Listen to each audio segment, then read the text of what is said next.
As much as I wish I could say that I'm enjoying a nice vacation at the beach, I'm not. I'm here in Boston at MIT.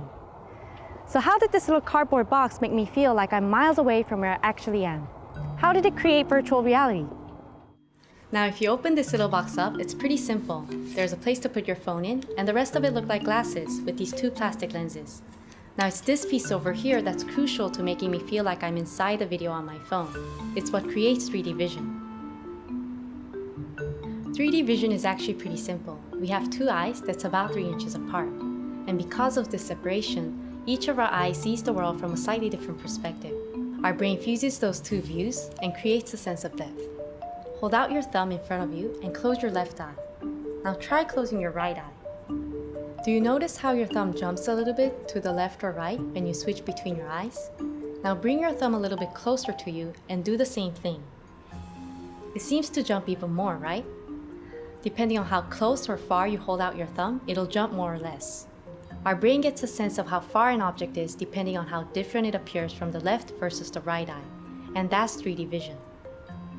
Instead of one picture covering the whole screen, this video has two different images made for each eye that are ever so slightly offset. The cardboard box holds the image in the perfect distance to my eyes and divides the image into two so that each eye focuses on the image. This type of video, the stereoscopic display, simulates what our eyes do naturally and fools our brains into thinking that it's looking at a 3D image by creating a sense of depth. But the cardboard and the video do more than create 3D vision. When you move your head around, it actually reveals new areas of the video. The phone has a couple of sensors that measures position and angle, sort of like a GPS, so it can track how your head is moving. And as you move your head around, the images on the screen adjust so that you feel like you're not only looking at a video, but actually walking through it.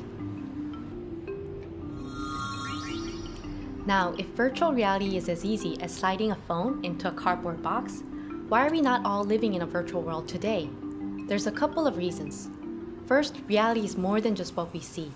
If I really wanted to feel like I'm at a beach, what are some other elements that I would add in?